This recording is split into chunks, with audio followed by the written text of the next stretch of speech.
Hello, everyone, and welcome to Tabor Talk. I'm your host, Michael Tabor. Oh, I said I wasn't going to say I'm your host. It's kind of silly, right? Again, that's a play off of a play on Sean Carroll's podcast, and I could do his voice pretty good. Hello, everyone, and welcome to the Mindscape podcast. I'm your host, Sean Carroll. He's got kind of a... I'm exaggerating his voice a little bit, but Sean does kind of talk like this. His voice is actually deeper. It's just I'm just having fun on it. So fun with it, excuse me. So welcome to Tabor Talk.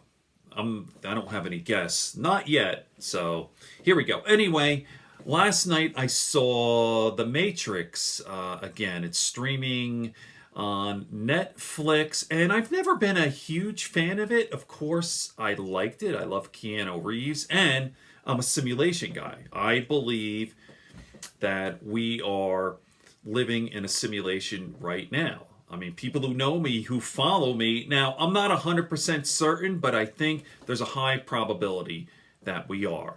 And it's not like, listen, some of the concepts and ideas in the Matrix are cool, but that's a Hollywood thing, and it's more of an action movie, and I'm not into action movies at all. I don't like... I'm not into that fucking shit. I like ideas and concepts. So here's now you say, whoa, you're watching, well, these movies and reading sci-fi and Star Trek, and I'm going, no. I was not into this stuff until I had my NDE, near-death experience, in 2015. Go back to my channel if you're interested. I've done a dozen videos on my NDE. Just to put it in a nutshell, not to give you all the details, I died in September of 2014, and when I got a glimpse of the afterlife, perhaps, and I saw this gigantic, monolithic, abacus-like computer, digital computer that was interacting with me telepathically. Like, I can't even, it's hard for me to even describe. It looked like this. If you go back to my old videos, you could see it's like all this, kind of like, sort of like, a little bit like in The Matrix. By the way, I had not seen The Matrix before. Listen, fuck The Matrix. It's not like The Matrix. So I had no idea what that was. And I was freaking out for like 6 months. And then I heard about this book, Nick Bostrom's SUPERINTELLIGENCE. I read it. I'm reading it again, actually. The best book on this subject. SUPERINTELLIGENCE, really on AI. He doesn't get into like, whoa, there's going to be, it's not how it's going to go down. You know what I mean? He doesn't get into so much the brain and the vat sort of stuff. But he talks about probability. It's just incredible and so well written. I'll be doing more videos on this book, SUPERINTELLIGENCE, but this book changed my life. Okay, I'll keep it nice and short, just a little taste of what's to come. I'm going to be talking a lot more about the simulation hypothesis, simulation theory, simulation argument, etc. Nick Bostrom, his book. By the way, Elon Musk, too, is convinced. Let me give you Elon Musk's argument. Really kind of in a nutshell, my take on this. All right. So Elon Musk gives you the example of, say, video games, right? So what was the first video game? Pong. It's just awful, right? Then you have Pac-Man. He goes through the whole history. Look at video games today, right? So it's getting better and better and better. And then we're going to have virtual reality.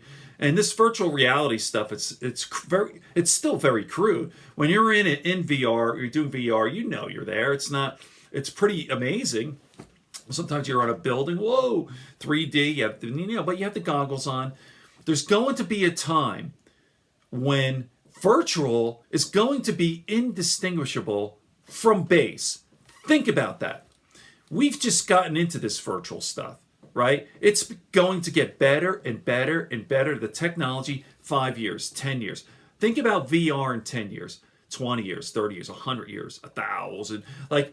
My point is, and Elon Musk's point is, there's going to be a time when Virtual reality is going to be indistinguishable, excuse me, from base reality. You're going to have everything, 3D, even sensation, feeling, everything. You're not going to know.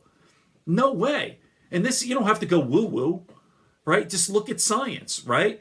And so even Nick Bostrom gets into this a little bit. Laws of probability. It's more economical and cheaper to be in a virtual world than a base world. He gets so into every possible scenario is explored, and he writes in incredible detail about everything, every possible scenario, everything he could possibly think of. So the odds that we're in base are like 1 in a billion. Think about that. I'll explain in some of my next few videos. Really, just think about it. Okay, great stuff, isn't it? Good friends, good books, and a sleepy conscience. Peace, love, and understanding here on Tabor Talk. By the way, I'm unedited, unscripted. I don't have an outline. I'm sure I could tighten my talks up if I did that, but I don't. I think people like it this way. Like I'm hanging out with you, having a cup of coffee, just shooting the shit about really interesting stuff. Okay.